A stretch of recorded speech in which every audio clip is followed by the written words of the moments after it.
Mesdames, Messieurs, bienvenue à suivre cette émission Débat sur 7 sur 7 magazine. Aujourd'hui, comme vous êtes en train de le voir, je suis passé là au plateau. La présentation, bien sûr, c'est Moïse Komayombi. Je suis avec le professeur Dr Dadi Saleh qui va intervenir dans cette émission. Il a en tout cas beaucoup de casquettes.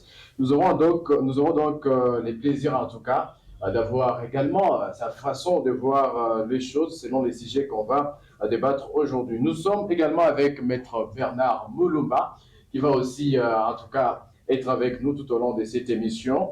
Mesdames, Messieurs, bienvenue. Et comme d'habitude, nous avons les sujets que nous allons revoir avec ces acteurs politiques de Goma.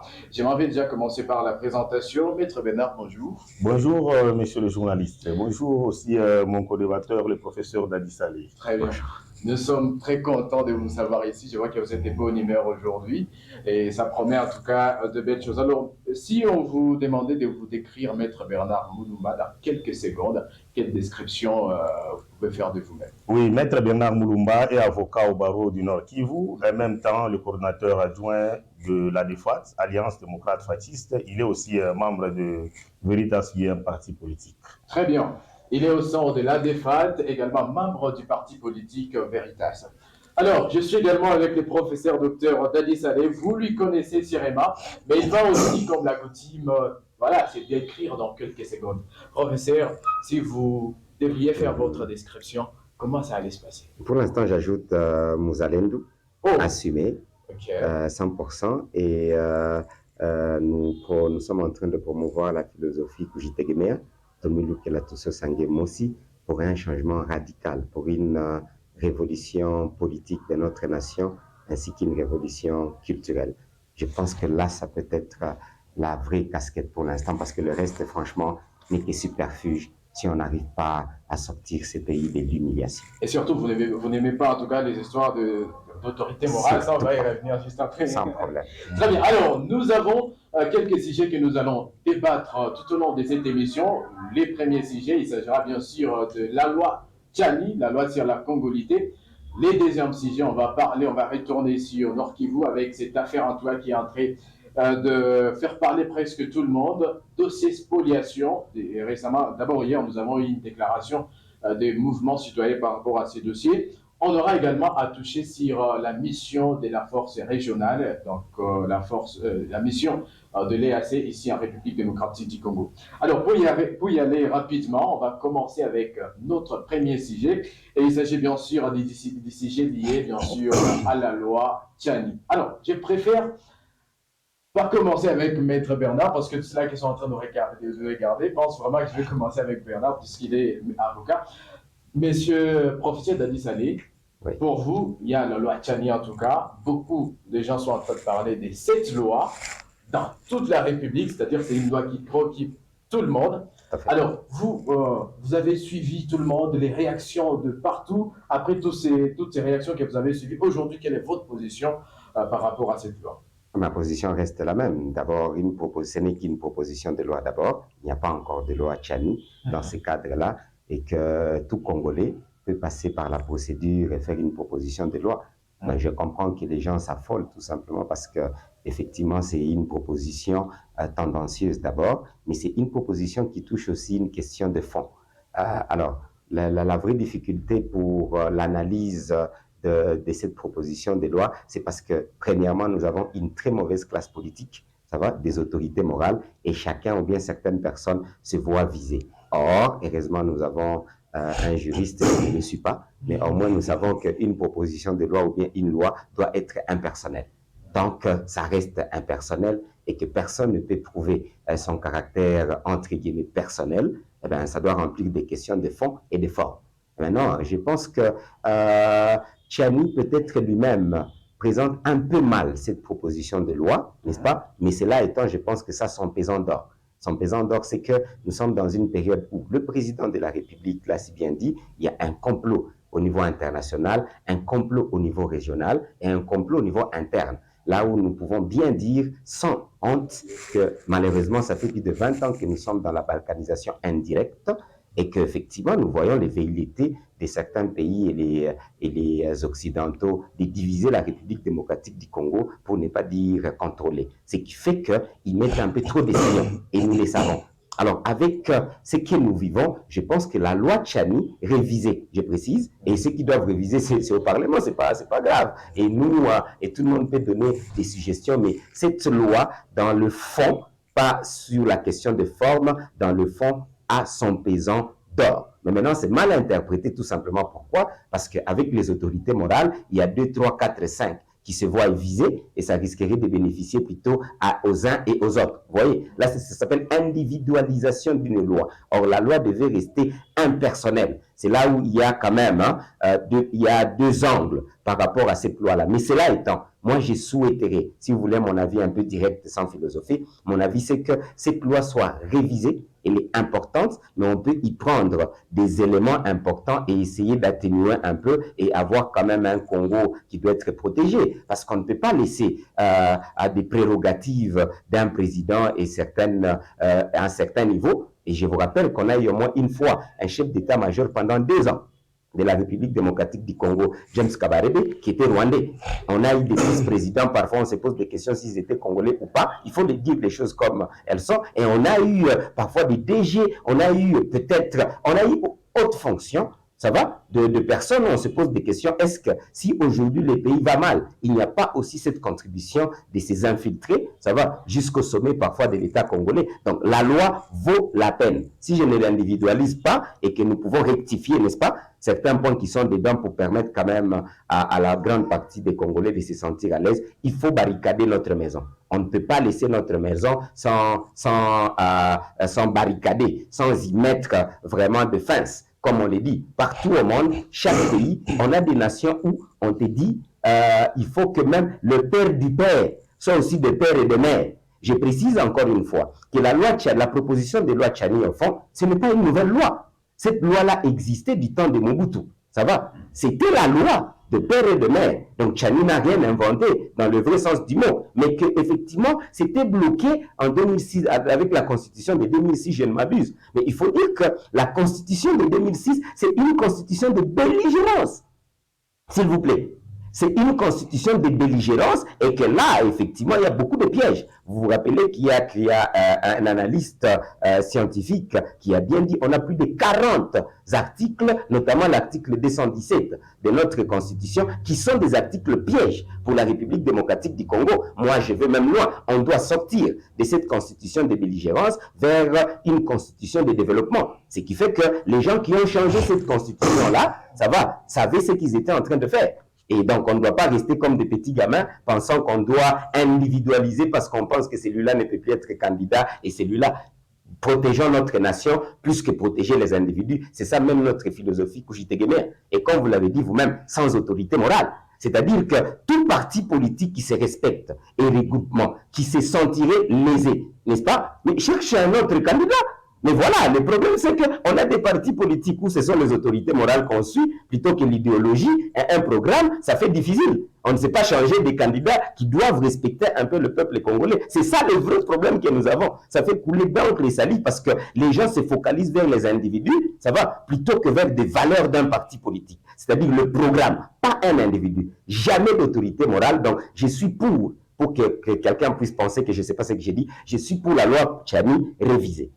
Voilà. Le professeur docteur Dadi Saleh, il est pour la loi Tchani, mais il doit réviser, bien sûr. Alors, moi, j'ai retenu un point que j'aimerais à ce que Maître Bernard Mulumba puisse aussi intervenir. Le professeur parle et dit que non, la loi Tchani, elle est plutôt mal proposée ou soit mal présentée. Voilà. Je pense. Alors, Maître Bernard, pensez-vous, en tout cas, surtout vous qui êtes dans cette... vous êtes dans cette fonction-là d'avocat. Pensez-vous en tout cas que cette loi est mal présentée et on aurait dit, Tchani aurait dit la présenter d'une autre manière? Merci, monsieur le journaliste. Merci aussi les co-débatteurs, le professeur Dadi Saleh pour son idée qu'il a donnée, quand même purement scientifique. Je disais que la loi Tchani est bonne parce qu'il va falloir que vous puissiez l'exploiter, avoir aussi à tous les niveaux. Parce que vous savez que la constitution de 2006 que nous avons, c'est tout juste une constitution de belligérants. Le moment qu'ils étaient au niveau de Cell City, ils ont tout simplement inséré pour protéger aussi les étrangers qui étaient venus avec la rébellion. Protéger les étrangers. Tout à fait. Parce que la rébellion que nous avions connue, AFDEL, RCD Goma et tout cela, il y avait des Rwandais dedans. Il y avait les Rwandais, les Ougandais et tout cela. Et les autres qui voulaient tout simplement devenir Congolais, ils ont profité de cette occasion. C'est pourquoi vous voyez que même au niveau des Saint City, il disait quelque part dans la Constitution, toute personne qui était venue au Congo avant 1960, même ses parents, est devenue Congolais. Au lieu de parler Congolais d'origine, né du père et de la mère, mais ils n'ont pas parlé cela dans cette Constitution. Ils ont tout simplement fait allusion à toute personne qui était venue avant 1960. C'était pour permettre aussi aux étrangers de s'infiltrer. La loi Tchani a des antifous. La loi Tchani, la plupart des gens les comprennent mal, parce que cette loi, dans son article 2, si vous lisez cette proposition de loi, vous parlez d'irrévocabilité de la nationalité congolaise. Tu peux devenir rwandais, belge et tout ça, mais tu gardes votre nationalité d'origine, parce que tu vas mourir congolais. Vous comprenez? Mais la plupart des gens sont en train de parler que cette loi vise une personne, soi-disant Moïse Katumbi. Parce que la loi doit avoir un caractère impersonnel. C'est-à-dire ne doit pas viser personne. C'est-à-dire que cette loi de Tchani ne vise pas personne. Mais cette loi a permis, dans certaines dispositions, telles que l'article 24 sur la proposition, vous parlez que cette loi interdit l'accès aux institutions régaliennes à une personne qui n'est pas née du père congolais et de la mère. Vous comprenez, comme un Congolais d'origine. Tu ne peux pas être étranger, tu dois accéder à une fonction président de la République. Non, c'est impossible. Parce que tu n'as pas la loyauté vis-à-vis de la fidélité vis-à-vis de ces pays. C'est pourquoi vous voyez que le Congolais n'a pas évolué, le Congo n'a pas évolué. Dans quelle mesure? Parce que vous devez trouver quelqu'un qui est à la tête du pays, qui a une nationalité douteuse, qu'on ne connaît même pas sa mère ni son père. Et vous comprenez, il ne doit pas être loyal. Le professeur a donné à titre illustratif le chef d'état-major à l'époque, Diams Kabarebe, qu'il était un Rwandais. Lui-même était le chef d'état-major du Burundi, du Rwanda, Burundi, il est venu encore du Congo. Et vous comprenez, dans 3 pays qu'il a géré, mais qui n'avait pas la fidélité. C'est pourquoi vous voyez qu'à l'époque de Mouzé Kabila, Loma Moussa a dit non, le Rwandais doit rentrer chez eux. Il y a des gens qui ont quitté même le gouvernement, qui étaient même le ministre de l'Intérieur. Ils se retrouvent dire non, moi je ne suis pas Congolais, je suis Rwandais. Même Mouzé a crié très haut, mon ami Bizimakara. Moi je savais que tu es Congolais, mais aujourd'hui tu es Rwandais. Mais vous voyez que les autres sont retrouvés encore dans la RCD Goma pour combattre la démocratie du Congo. Mais moi je crois que la loi Tchani elle est bonne, parce que cette loi, si vous êtes Congolais, même le métis sont les Congolais, mais il y a certaines fonctions régaliennes que le métis ne peut pas accéder. Vous comprenez? C'est ça, les gens sont en train de crier. Mais si semble-t-il qu'au niveau de l'ensemble, par exemple, un bon parti politique qui est bien organisé, il y a plusieurs candidats, il y a plusieurs tickets qu'on peut aligner, il n'y a pas qu'une seule personne. Parce que cette loi a interdit, tu ne peux pas devenir un général au sein des forces armées et je suis étranger. Mais tu ne dois pas avoir cette fidélité, cette loyauté vis-à-vis de la nation. Je crois qu'il y a une proposition. J'adhère aussi à l'idée des professeurs Dadi Saleh. Il va falloir que cette loi puisse être discutée au sein du Parlement. Les députés sont là. Parce qu'ensemble, si l'ensemble, ce n'est pas dire aux gens d'aller en route, d'aller faire le désordre, quoi. Mais la loi doit être battue au niveau de l'Assemblée. Les députés de l'ensemble sont là. Les députés de tout le parti politique sont là. Des l'Union sacrée. Ils discutent. AMP, ils sont là. Ils discutent. Si la loi passe, mais on va voir que le président de la République peut promulguer la loi. Parce qu'au lieu de laisser la loi dans la route, de ne pas vouloir qu'une personne puisse réfléchir. Mais cette loi n'est pas la loi Tchani sur la congolité. Cette loi, c'est l'interdiction sur l'accès régalien. Comprenez? Parce que il y a de fonctions régaliennes qu'une personne étrangère ne pourra pas, ou des personnes étrangères ne peuvent pas occuper. Très bien. Alors, je vois que tous les deux, en tout cas, à part quelques points, un peu où vous n'êtes pas d'accord, mais vous êtes pour cette loi Tchani. D'abord, le professeur a dit qu'il est pour la loi, mais il l'a révisée. Alors, nous allons bien sûr se mettre en tout cas à la place de ces gens, surtout ces gens qui s'opposent à cette loi. Ils s'opposent catégoriquement. Et j'avais suivi quelques vidéos au Katanga où il y avait des grandes manifestations contre cette loi. Ne craignez-vous pas, docteur, qu'il y ait au moins une balkanisation, vu que d'abord au Katanga, il y a certains qui se proclament déjà la République du Katanga parce qu'ils soutiennent Moïse Katumbi. Et dès lors que Moïse Katumbi, en tout cas, si on peut se le dire, il est visé par cette loi, dès lors que Katumbi n'aura plus, en tout cas, exercé ou soit à se présenter comme président tous ceux qui le soutiennent vont aussi s'opposer en tout cas au régime actuel. Ne craignez-vous pas ce qui est voilà, une rébellion ou soit voilà, une Non, rébellion. non, non. Ok, une crainte, c'est normal, n'est-ce pas? Puisque peut-être la probabilité peut être de 5, 10, 15, 20%, n'est-ce pas? C'est toujours possible et on peut craindre, mais je ne pense pas qu'on puisse avoir une vraie crainte un peu justifiée. Ne vous en faites même pas. Ce sont souvent des intimidations des uns et des autres, n'est-ce pas? La République démocratique du Congo, nous avons une population qui est en train de devenir mature petit à petit. Et la population comprend. Les gens confondent donner l'argent et essayer de raconter des histoires par rapport à vous donner 5 000, 10 000 à quelqu'un. Il commence à raconter des histoires à la télé, à la radio, ça va? Mais vous pensez que cette personne-là n'est pas en train de voir, que peut-être que vous n'êtes pas congolais, que peut-être qu'on doit protéger les Congos. Ne vous en faites même pas. Les Katanga, nous avons beaucoup de nationalistes. N'oubliez jamais ça.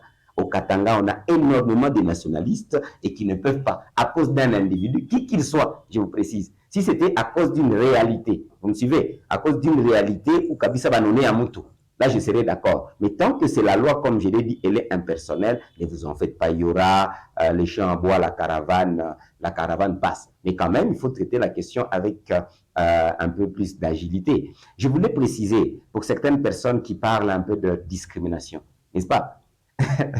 J'ai dit encore une fois, nous avons un grand juriste devant moi que je respecte beaucoup, ça va?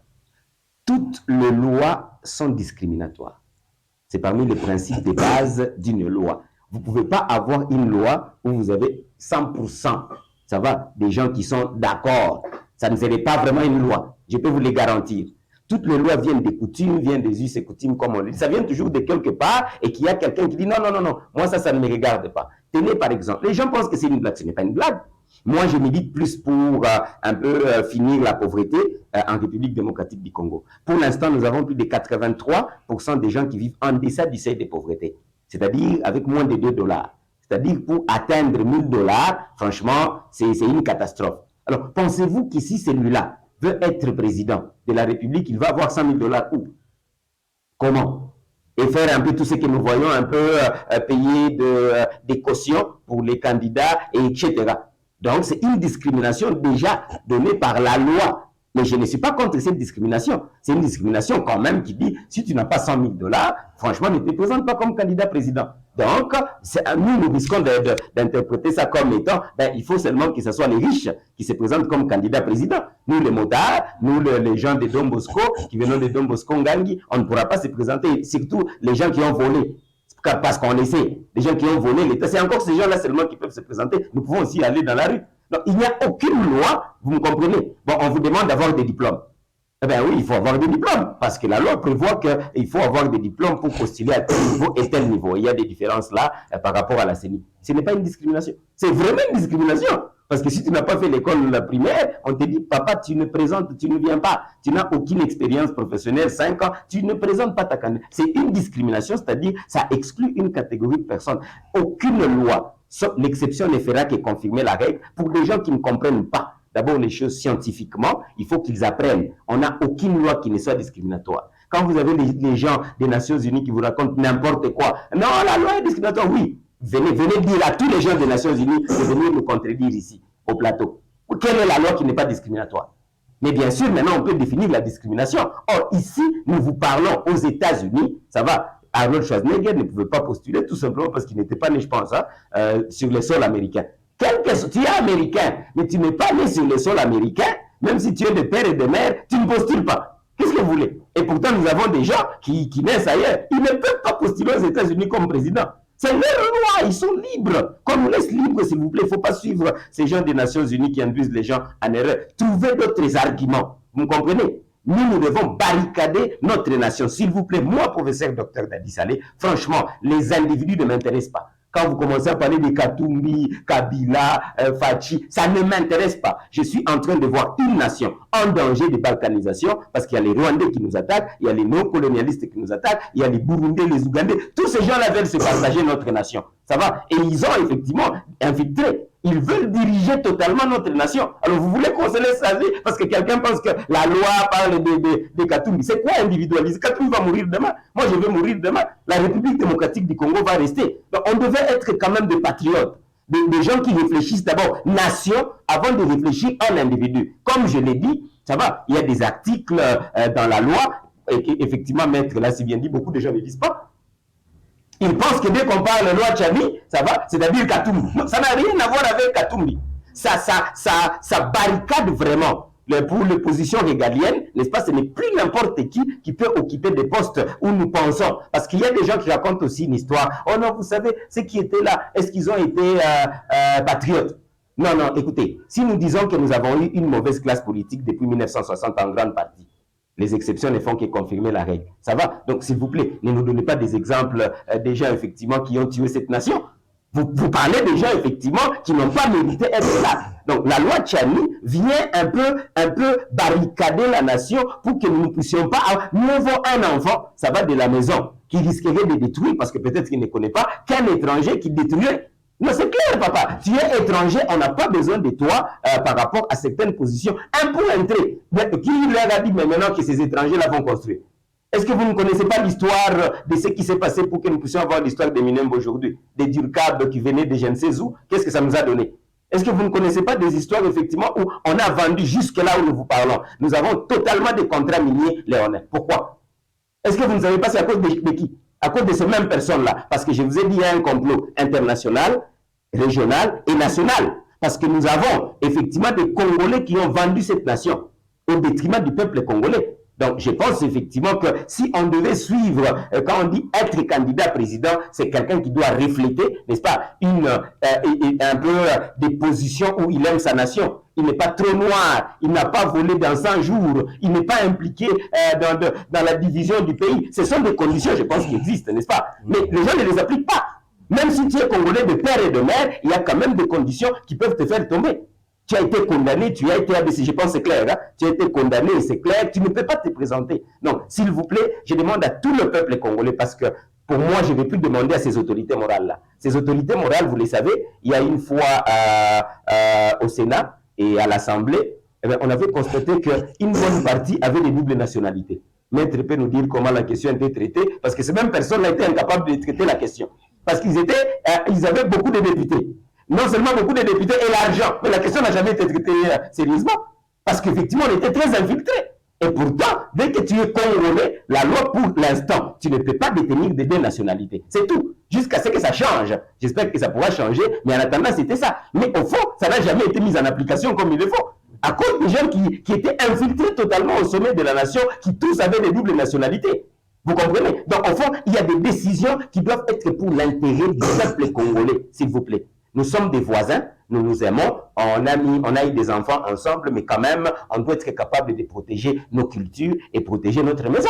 Ce n'est pas quelqu'un qui vient de l'étranger qui va venir le faire pour nous. Les exceptions, je précise, ne vont faire que confirmer la règle, s'il vous plaît. Les exceptions ne vont faire que confirmer la règle. Mais pour l'instant, s'il vous plaît, moi, je suis un panafricaniste.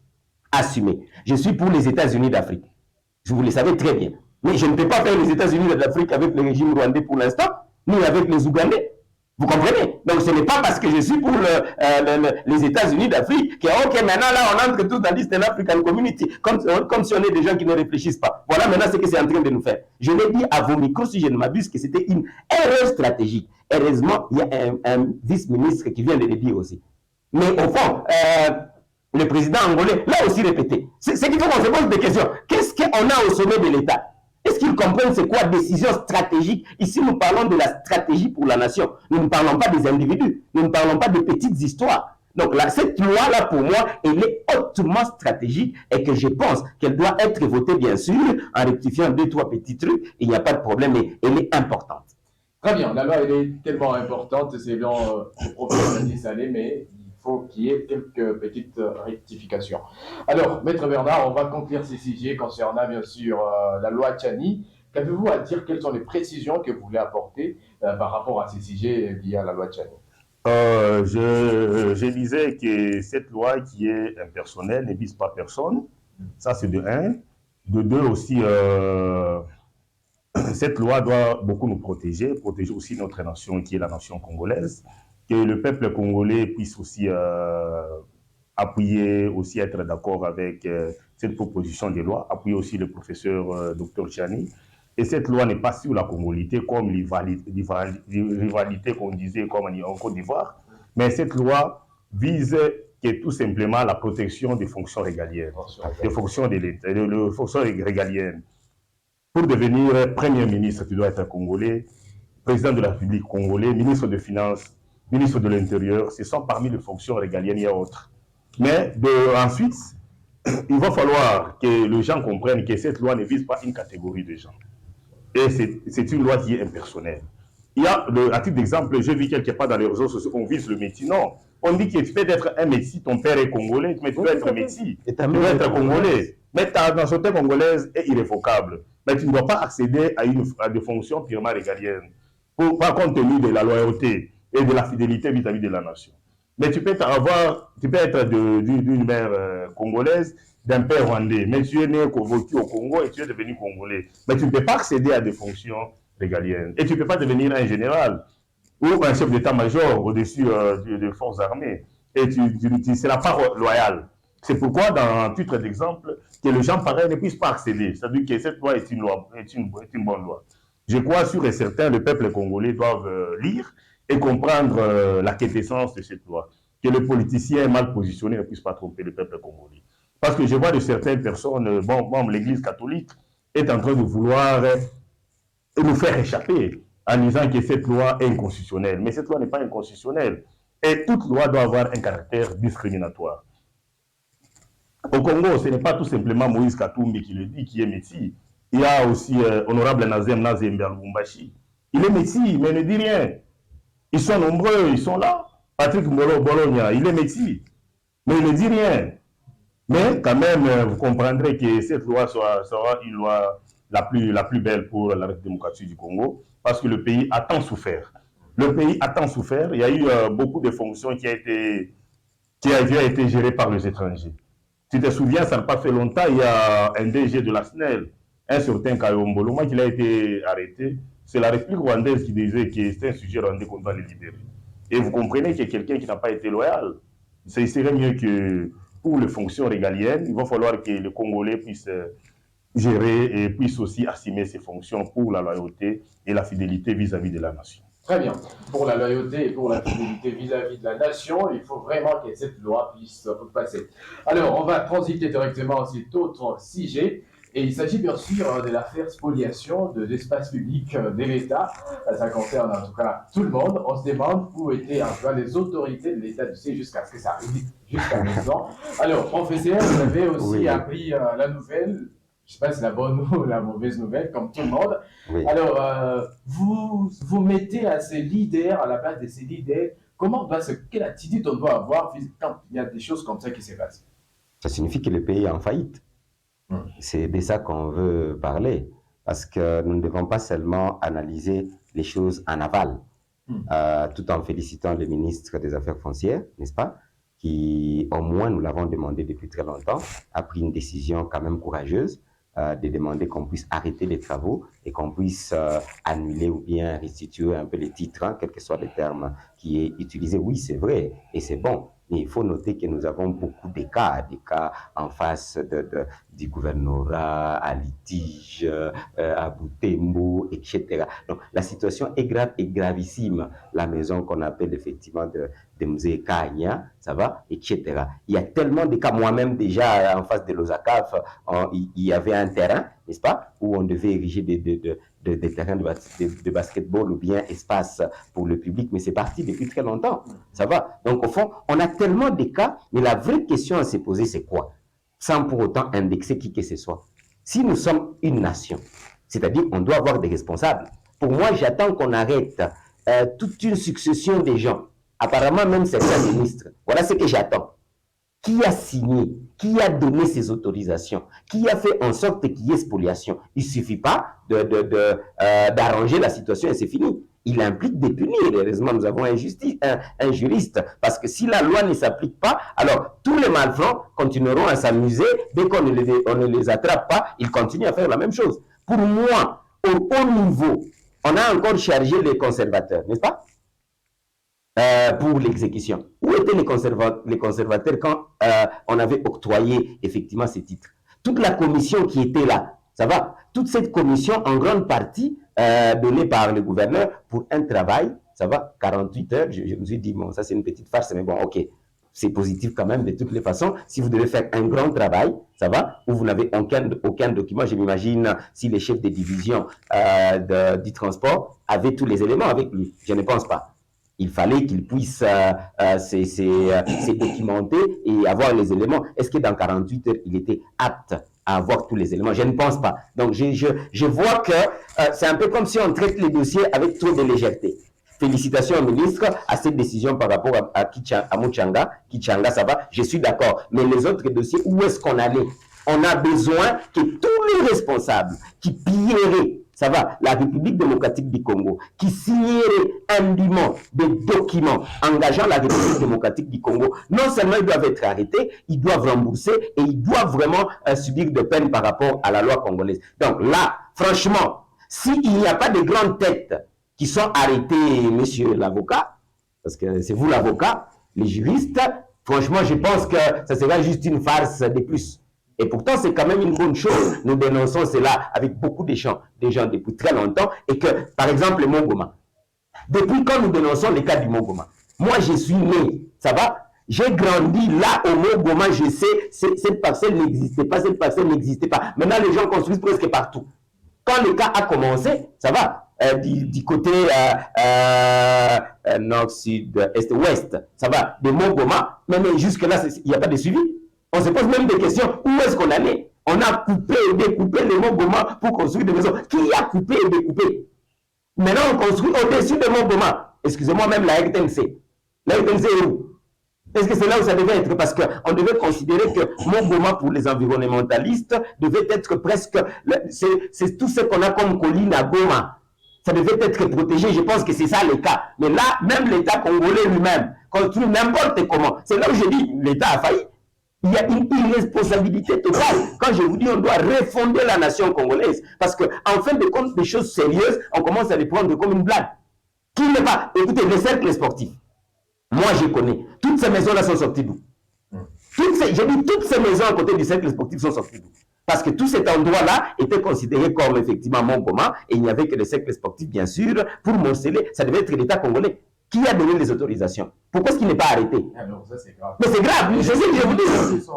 Mais même les militaires qui sont là, oui, parfois les militaires, s'ils ne construisent pas en dur, ça va, ça peut être des positions militaires. Donc des positions militaires, ça peut être en bâche, etc., pour raison de sécurité, parce que c'est un endroit hautement stratégique. Il y a la RTNC, n'est-ce pas? Là en haut, il y a des antennes. C'est vraiment un endroit hautement stratégique. C'est normal qu'il y ait des militaires, mais pas des militaires qui mettent des maisons avec leur famille. Absolument pas. Donc, au fond, tellement les ridicules ne tuent pas, on ne comprend même pas que quand vous commencez, ça va, à entrer dans des magouilles, vous permettez, vous laissez, et c'est ce qui s'est passé avec nos autorités morales que je suis en train de dire, on doit les arrêter. 90% d'autorités morales devaient aller en prison. Parce qu'effectivement, ils sont en train de tuer cette nation. À petit feu. C'est eux qui permettent. Un a permis que la souris puisse entrer dans la maison.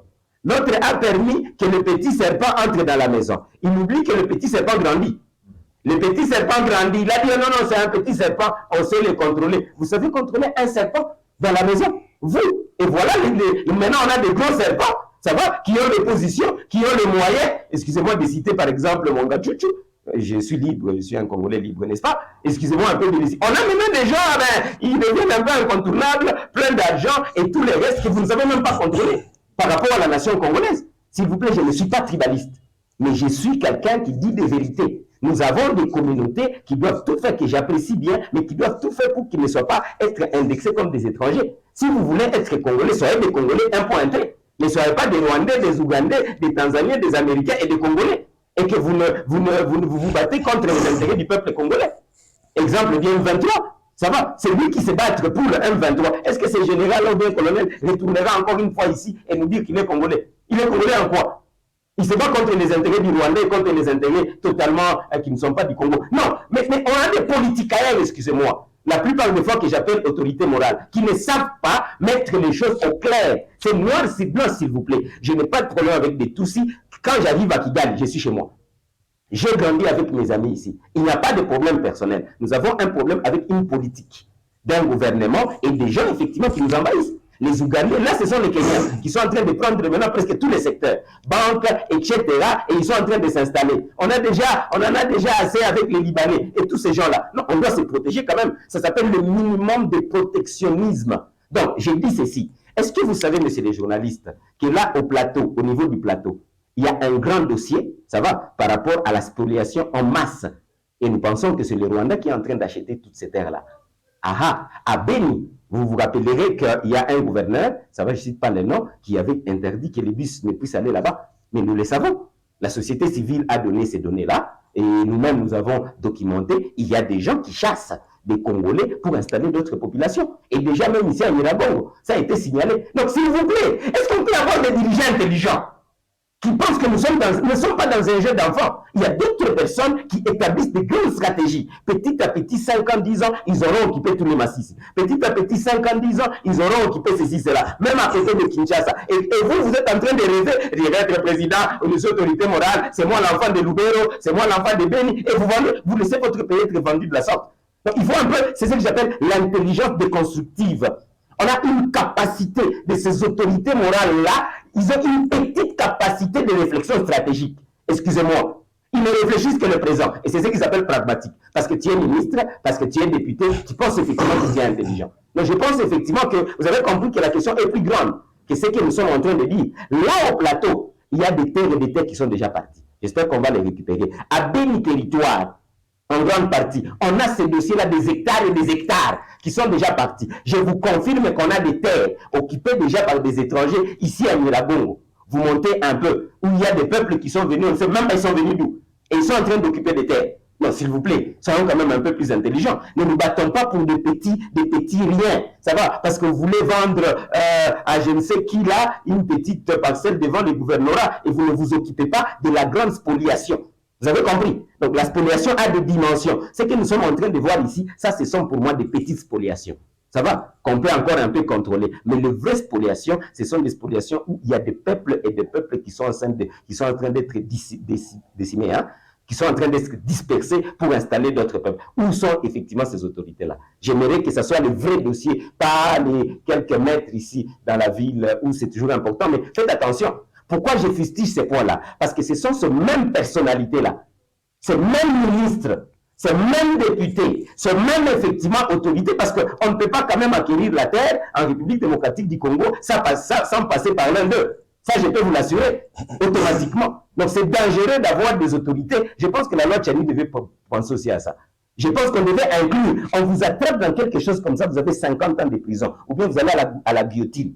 Parce qu'au fond, tant que nous ne comprenons pas que certaines personnes qui font la haute trahison peuvent être tuées, je dis sur le champ comme Mosé Kabila l'avait fait au stade, je suis très sérieux avec ça.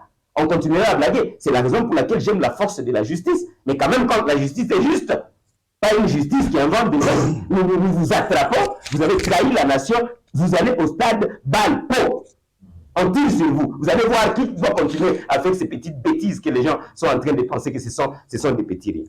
Un sujet tellement très vaste en tout cas, et là nous sommes, il y a beaucoup de choses en tout cas qu'on doit découvrir tout au long de cette émission, mais on n'a pas assez de temps. Ouais, je pense que très prochainement on aura également le temps d'y revenir avec nos invités toujours. Alors, Maître Bernard, vous êtes juriste bien sûr, il y a des dossiers, il y a ces dossiers-là, spoliation, d'ailleurs on vient d'avoir aussi d'autres enrichissements par rapport à ça, il a mené des recherches, il sait qu'à part Goma, il y a d'autres spoliations qui se passent à masse, bien sûr, à Beni, à Butembo et partout. Les plateaux. Alors, vous êtes juriste, pensez-vous, quelle est la procédure ou quelle est la solution pour que la justice puisse jouer son rôle dans toutes ces affaires-là de spoliation? Merci, monsieur le journaliste. Je disais toujours que c'est la justice qui élève une nation. Si nous avons une justice qui n'est pas bien appliquée, ou les animateurs qui n'ont pas la conscience de dire bon les droits, de dire régulièrement les droits, le pays va par terre. Parce que c'est la justice qui élève une nation. Mais dès que vous voyez ce qui se passe dans nos cours et tribunaux, vous risquerez de pleurer. Vous constaterez que le cas des spoliations de maisons de l'État. Parce qu'il y a beaucoup de gens qui partent au niveau de Kinshasa, qui trouvent les arrêtés de désaffectation. Il y a des arrêtés irréguliers qui viennent avec ceux à Goma, qui vendent des maisons. La plupart des maisons de l'État qui sont là à ville, si vous partez, vous constaterez la plupart des maisons sont devenues des maisons de particuliers. suite aux désaffectations irrégulières. On a eu à donner le cas de la parcelle ou de la concession qui est devant le gouvernement. Et la concession actuellement, c'est pour le particulier. Nous, on savait là-bas, c'est pour le parking, pour aider le gouvernement. Il y avait des jeunes qui jouaient au football là-bas.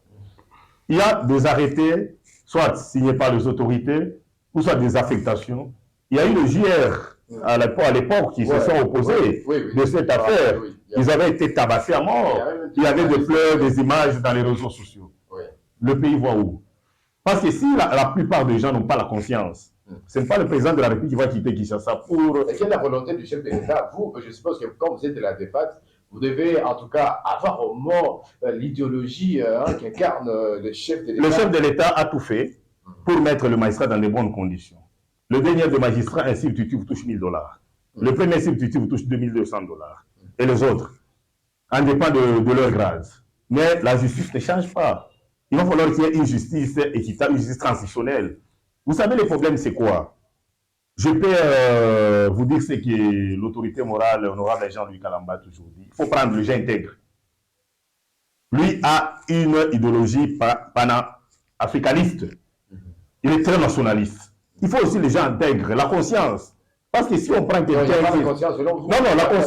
la conscience est aussi l'éducation.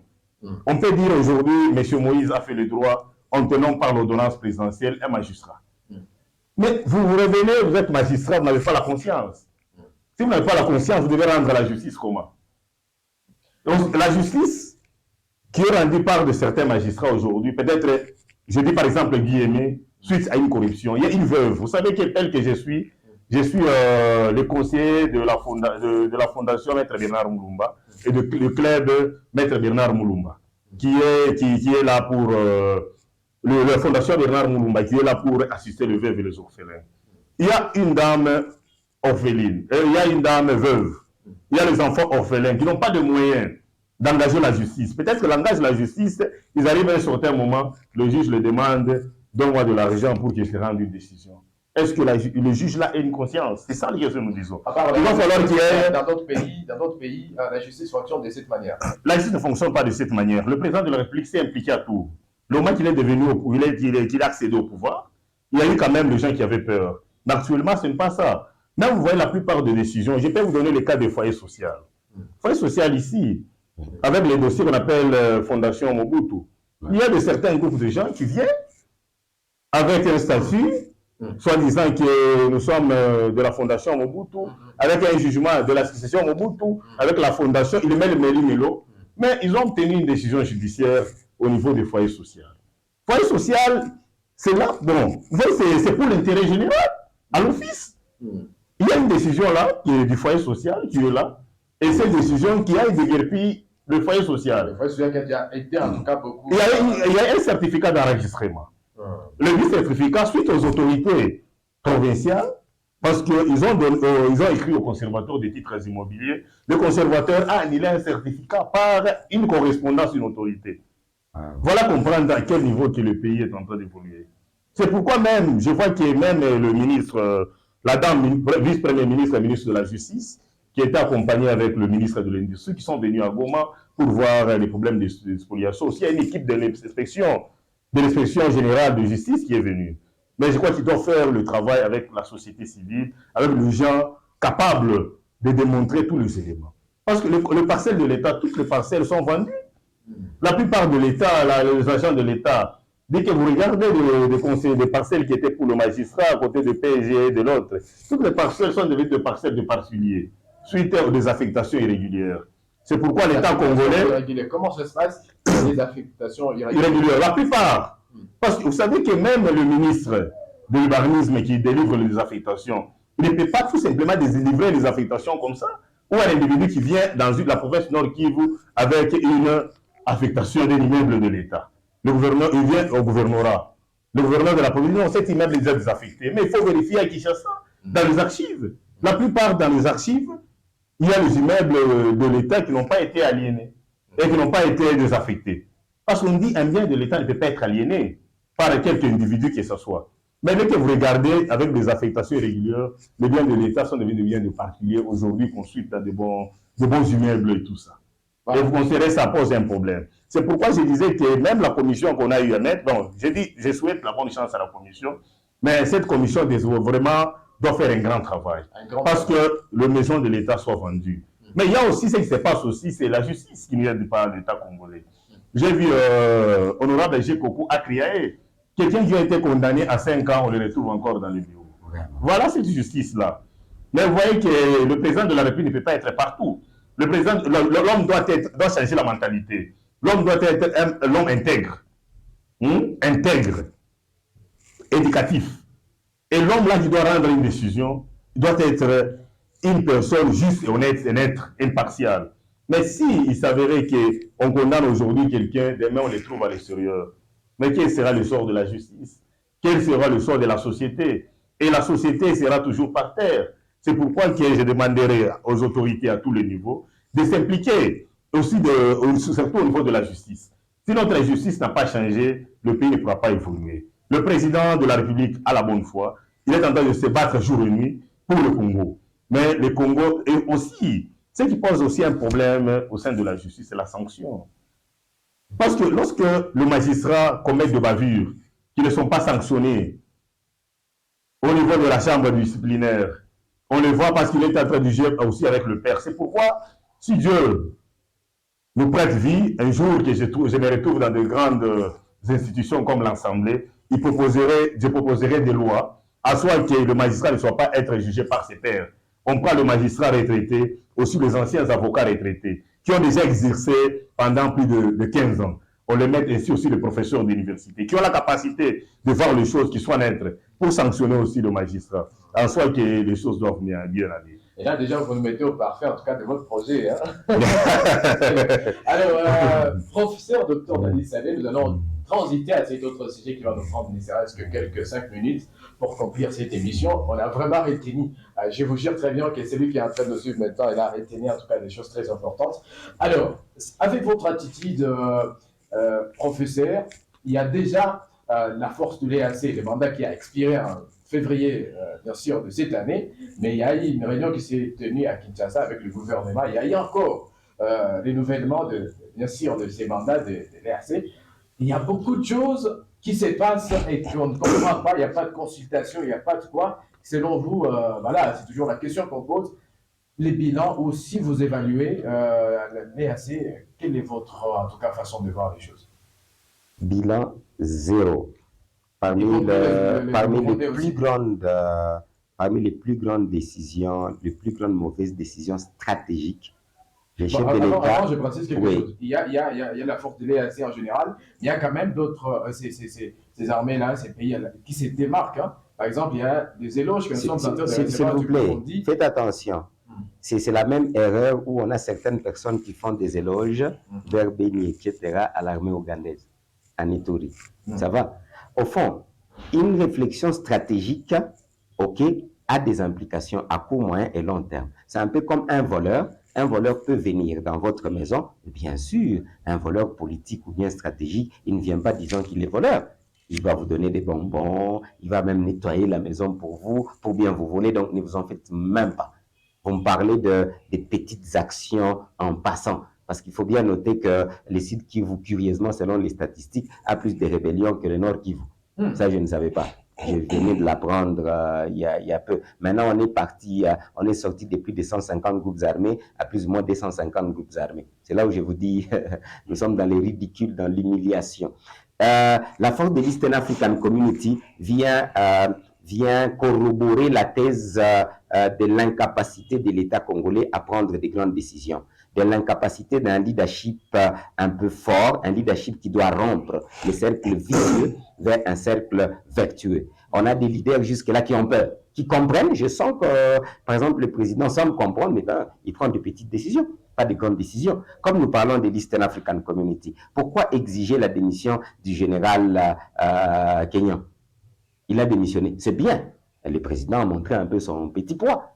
Mais je vous assure, le général kenyan n'a fait qu'exécuter les ordres de l'Eastern African Community. Et il a répété 1000 fois. Et l'Eastern African Community ne l'a jamais condamné. Plutôt que le président devait comprendre que c'est l'Eastern African Community qu'on devait chasser. Alors vous chassez un général, pourquoi faire? Qu'on met encore un autre général sans même consulter l'État congolais. Ça va, vous comprenez? Avec la même mission. Là, on vient encore de renouveler. Ce qui est ridicule, c'est ce que je suis en train de vous dire. On vient de renouveler la même force avec le même objectif, s'il vous plaît.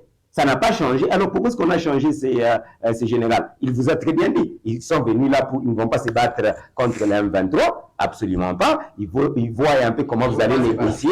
Et c'est clair, ils l'ont dit. Ils l'ont déclaré combien de fois? Est-ce que c'est moi qui l'ai dit? Je l'avais dit dès le départ. Mais on me prenait encore pour un illuminé. J'ai dit, Excellence, Monsieur le Président, tu envoies qui négocier pour toi? Encore ces gens-là qui te demandent de négocier du n'importe quoi. Donc nous comprenons et nous ne comprenons pas. Est-ce que nous savons, chers amis, que le président sait qu'il y a un rapport de l'ANER et des Nations Unies, mais moi je prends de l'ANER. L'ANER, ce n'est pas moi, Excellence, monsieur le journaliste, Excellence de la population. Parce qu'apparemment, les vrais excellents, c'est du côté de la population. Le reste, je commence à me poser des questions. Donc, les rapports de l'ANER et nos rapports disant que l'Ouganda se bat totalement à côté du M23, c'est l'Ouganda et le Rwanda, le M23 n'existe pas. Et que vous avez suivi toutes les déclarations du général fils de Museveni, où le Rwanda et l'Ouganda, Baribamu, ce sont le même, il n'y a rien. Et totalement. Et là, vous, alors dites-moi un peu, même si on peut être un peu dans sa tête, ça ne marche pas très bien. Donc, nous nous battons contre l'Ouganda. À Bunagana et à Rutshuru, et que nous-mêmes, l'Ouganda se bat à côté de FARDC à Ituri. Est-ce que dans nos têtes ça fonctionne? Est-ce que ça marche vraiment? Et il y a des rapports officiels et nous les savons. Et c'est officiellement dit. C'est quel type de gouvernement? Je suis désolé. Excellence, Monsieur le Président, est-ce que vous pouvez prendre des décisions un peu plus sérieuses que ça? Donc, toutes ces petites histoires-là de rien du tout, ça va? Où on a encore signé, on a chassé un général, mais ça ne change rien pour moi. La force de l'Eastern African Community reste là-bas avec la même mission, comme la MONUSCO d'ailleurs. Vous me suivez? C'est ça le problème. Et la MONUSCO, c'est le président. On veut que la MONUSCO puisse partir. Pourquoi la MONUSCO est encore là? Oh non, c'est votre gouvernement qui doit chasser la MONUSCO. Ben, gouvernement, pourquoi vous ne chassez pas la MONUSCO? Puisque la MONUSCO ne fait rien. L'Eastern African Community ne fait rien. Bilan totalement négatif. Pourquoi est-ce qu'ils sont encore là? Et pire, c'est que, je le disais encore une fois, et nous avons appris, je pense que ce n'était pas un fake news, la lettre de ces généraux-là, qui se plaignaient parce que l'État congolais devait prendre en charge logement, salaire et beaucoup de choses qu'ils ont. Donc c'est nous, encore une fois, qui devons payer ces gens-là, les expatriés, les Rwandais, parce qu'il y en a toujours, ça va, qui s'échappent du renseignement, quel que soit, on a dit, on les a enlevés, ils s'échappent toujours du renseignement de l'Eastern African Community, et ces Ougandais, et ces Kenyans, c'est encore nous, plutôt que donner cet argent-là aux Wazalènes, plutôt que donner cet argent-là aux FARDC et équiper les FARDC. Bon, franchement, je me pose des questions. Soit le président avec toute son équipe, ils sont complices, soit franchement, il y a une naïveté qui frôle la haute trahison, ce qui fait que le président devait être arrêté. Je pèse mes mots. Moi, je n'ai pas d'autorité morale, chers amis. Si le président de la République fait la haute trahison, il doit être arrêté sur le champ. Parce que l'armée, ce n'est pas pour lui, ni l'ANER, ce n'est pas pour lui. C'est pour la nation congolaise. C'est lui qui veut me dire l'inverse, vient me le dire ici. Le président de la République peut être arrêté pour haute trahison. Parce qu'apparemment, ça commence à ressembler à la haute trahison. C'est vrai, c'est lui qui a signé. Ce sont ces gens qui ont signé. Comment est-ce qu'ils peuvent encore signer des bêtises comme ça? Excusez-moi les mots. Je vous assure, parmi les bêtises stratégiques, il y a l'Eastern African Community. Les mots sont clés parce qu'on n'a plus d'autres mots. L'Eastern African Community fait quoi? Je pense que le président lui-même, même le général gouverneur l'a dit. Ils ne respectent pas les Congolais, ils ne consultent pas les Congolais, on ne sait pas ce qu'ils font ici, quelle est leur mission. Alors, pourquoi est-ce qu'ils sont encore là? À moins qu'on dise que la nouvelle signature, voilà maintenant la nouvelle façon de faire de l'Eastern African Community. Ils vont se battre à côté des FARDC et on veut les voir se battre demain. On ne doit pas les voir cohabiter avec les terroristes. S'il vous plaît, nous sommes le seul pays au monde. L'humiliation a dépassé les bords. Le seul pays au monde où nous négocions, ça va, on a des gens qui disent, qui sont venus nous aider et ils négocient officiellement avec les terroristes. Ils cohabitent avec les terroristes. Je vous précise qu'à Rutshuru, la MONUSCO cohabite avec les terroristes, les M23 cohabitent avec plutôt l'Eastern African Community cohabite avec les terroristes. S'il vous plaît, je ne parle pas des ondis. C'est officiel. Alors, nous sommes quelle nation là? En faillite, effectivement. Donc, s'il vous plaît, le ridicule continue et que nous espérons. Parce qu'en attendant, le magistrat suprême reste le président et les garants de la nation. J'espère que, parce que je sens en lui un peu une sorte de bon sens. Je sens en lui un peu une sorte de volonté. Mais il est entouré de ces gens qui ont tué tellement la nation qu'apparemment, il semble ne pas avoir le courage ultime pour prendre des grandes... qu'il chasse tous ces gens-là qui les conseillent de négocier avec les Rwandais. Et je pense que c'est presque tout... Mais malheureusement, ils pensent aux élections. Monsieur le Président, pourquoi tu vas te faire élire? Oh, tu n'as pas besoin de ces gens-là. Tu as besoin du peuple congolais. Chasse les Rwandais, chasse tous ces gens-là. On se bat, amène les munitions, nous allons te voter. C'est tout. Ils pensent que ça va être c'est ta mère, excusez-moi de le citer. C'est tous ces gens-là. C'est ça, encore une fois, on a mis en erreur. Monsieur le Président, si tu étais patriote, ça va, j'espère que tu es patriote. Tu es patriote. Chasse ces gens-là qui te conseillent très mal. Très mal. Et il ne peut rien espérer de ces gens-là. Je ne sais même pas pourquoi. Et bien sûr, je comprends. C'est juste parce qu'il espère que, ce sont ces gens-là qui ont des députés. Papa, s'il est faux, exclut l'Assemblée nationale. Parce que c'est un peu ça la petite force. Hein. Le président de la République a le droit ultime. Ça va, exclure. On dit encore quoi en droit? Dissoudre. Parce que nous sommes en guerre. Déclare la guerre, tu chasses tous ces gens-là, parce que pour nous, il faut couper les cercles vicieux. Donc je pense effectivement que le président, je sens sa bonne volonté. Je sens que ça semble être un bon Congolais, parce que ses déclarations sont quand même de plus en plus un peu claires. Mais il le prend en retard. C'est un peu comme si il a 90% des conseillers qui le trompent et qui a un jeu là en dessous, les Bicel et tous ces gens-là qui ne faisaient que les tromper. Mais malheureusement, il avait exclu certains et puis il est revenu avec d'autres fonctions. Je cite Kamel. Mais s'il vous plaît, Excellence, Monsieur le Président, s'il vous plaît, donc vous pensez que votre réélection à travers ces gens-là domine l'intérêt du peuple congolais? C'est ça l'erreur d'un leadership mauvais qu'on a. Le président devait comprendre que ce ne sont pas ces gens-là qui vont le réélire. Ça devait être le peuple congolais, c'est nous. Et que nous, les Ouazalènes, nous, le peuple congolais, qui aimons la nation congolaise, ça va. Tu nous chasses les Rwandais, tu nous chasses tous ces gens-là, nous te soutenons, nous te votons. Où est le problème? Mais avec ces gens-là, je commence à me poser vraiment des questions. Bien sûr, peut-être qu'ils comptent encore sur la tricherie. Parce qu'apparemment, c'est ça le mode de vie. La tricherie, ça ne sera même pas des élections. Peut-être ça. Mais si on doit faire de bonnes élections, le président entouré avec tous ces gens-là qu'on a vus au stade. Bon, allons-y quand même. Avec un temps fait. Allons-y. Voilà, alors, Maître Bernard, force de l'EAC, un RDC, depuis déjà, je pense, une année, hein, si je compte bien, ou bientôt, ce sera une année. Maître Bernard, il y a déjà cette intervention de cette force. C'était vraiment une nécessité, en tout cas, pour la RDC. Est-ce qu'il fallait vraiment recourir à ces forces, à l'East Africa Community, au lieu d'autres forces, bien sûr, peut-être la SADC et tout ce qui va avec? Que pensez-vous en tout cas de cette décision? D'abord, on revient à la base des bases. Que pensez-vous de cette décision qui avait été prise? Merci, monsieur le journaliste. De prime abord, je disais tout simplement ma télé sur un point. Vous savez que le président de la République démocratique du Congo, son Excellence Félix Tshisekedi Tshilombo, a arrêté un pays qui avait plusieurs problèmes. Il y a eu l'armée qui a été infiltrée, qui était par terre, même la justice était par terre. Vous-même, vous l'avez constaté de la bonne foi du président de la République, de tenter à tout prix, il ne dort pas, pour faire élever la nation congolaise à tous les niveaux. Vous savez, depuis la guerre a débuté de 1-23, 1-23 a débuté, il y a eu beaucoup de recul et beaucoup de traîtres à tous les niveaux. Il y a eu beaucoup de généraux qui ont été interpellés à Kinshasa, des colonels avec les autres. Et vous-même, vous l'avez même constaté, infiltré à tous les niveaux. Vous savez, vous avez constaté qu'il y a eu des défections au niveau de l'armée, au niveau de certains colonels, soi-disant qui s'est parlé, soi-disant congolais aussi, des morphologies toutes avec les autres, qui sont entrés au M23. Il y a eu le colonel Yaoungu qui était à la prison et aussi libéré. Il a passé par Brazza, il s'est retrouvé. Il y a eu beaucoup de trahisons à tous les niveaux. C'est pourquoi que le président de la République a eu à adhérer au sein de l'EAC, le moment qu'il s'est adhéré, Africa Community, et le militaire de l'Africa Community qui sont arrivés pour aussi protéger la République démocratique du Congo, aussi et particulièrement la partie est de Goma, Rutshuru, avec des autres. Parce que s'il s'avérait à cette époque qu'on n'a pas eu à intéresser aussi l'EAC, Goma devait aussi tomber. Le président de la République avait quand même jugé bon à soi que l'EAC puisse le faire. Mais souterrain, il y a beaucoup de choses qui se passent. Vous comprenez, l'EAC est venu au Congo et aussi sa mission, il disait que sa mission c'est pour instaurer tout simplement la paix, comme la MONUSCO et autres.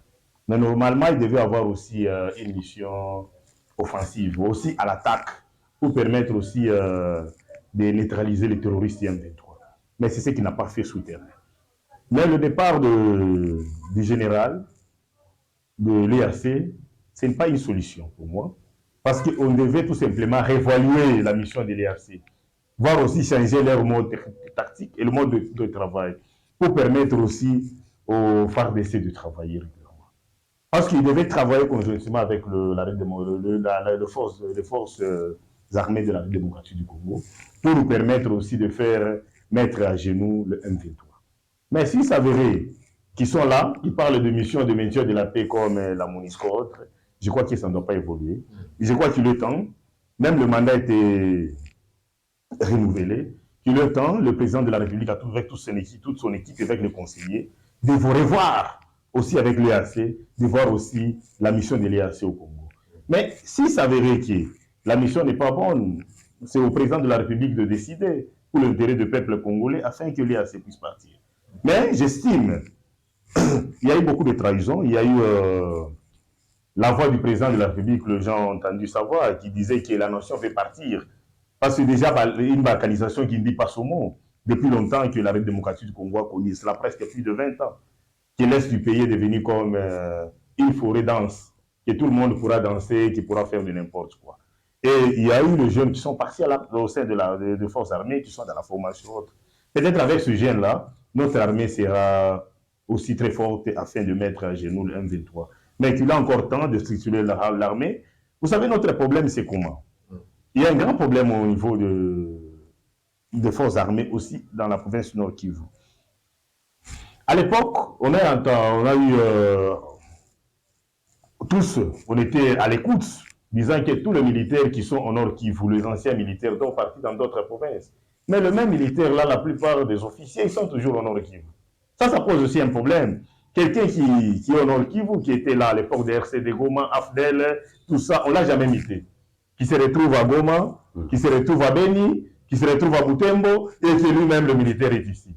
D'autres fois, il est mité à Kinshasa, il fait deux mois, il se retrouve encore au Nord Kivu. Peut-être au Nord Kivu, il y a du miel que nous, on ne connaissait pas. C'est pourquoi on doit faire un grand effort pour bousculer tous les militaires, les anciens, de les amener aussi ailleurs.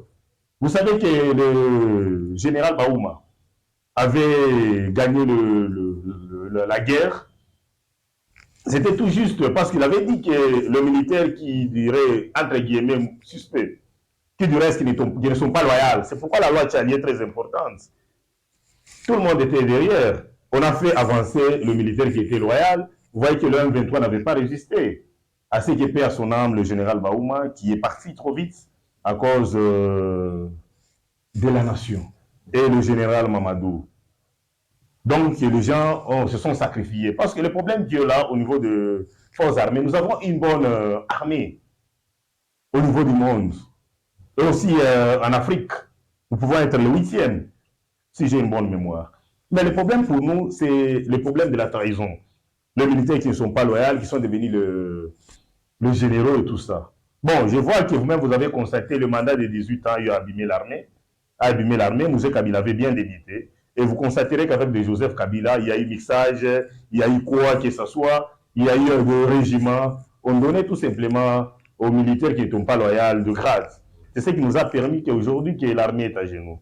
C'est pourquoi nous souhaitons encore la bonne chance au président de la République, de réformes qu'il est en train de faire au sein des forces armées, d'engager aussi les jeunes qui sont partis à la formation, le jeune loyal, mais je crois que la solution sera là, le 1-23 sera mis à genoux à bientôt. Le 1-23 sera mis à genoux à bientôt, en tout cas, on attend, on va voir si ce sera possible, mais en tout cas, c'est bien sûr grâce à cette réorganisation de l'armée que ça pourra être encore possible. Alors, nous sommes à la fin de cette émission, nous avons développé 3 sujets avec vous. Nous avions eu en tout cas la chance d'avoir Maître Bernard comme invité et également le professeur Dr Dadi Saleh avec nous dans cette émission qui a été tellement enrichissante. Vous avez en tout cas appris beaucoup de choses. Au-delà en tout cas de la politique et de tout ça a été tellement pédagogique. Et en tout cas, du côté de chacun, il y a eu cette présence d'esprit de pouvoir contextualiser les choses afin que même celui qui ne connaît pas, en tout cas, qui ne connaît rien de la politique, puisse s'y retrouver. Et nous vous remercions en tout cas pour ça, professeur Dr Dadi Saleh. Et vous, Maître Bernard Moulouma, nous espérons en tout cas que très prochainement, dans ces formats, bien sûr, d'émission, on aura encore la chance de vous avoir dans ces plateaux. Voilà. Mesdames et messieurs, nous sommes juste à la fin. Rendez-vous la semaine prochaine dans cette émission. Vous pouvez retrouver cette émission encore sur YouTube, sur la chaîne 7 sur 7 Magazine.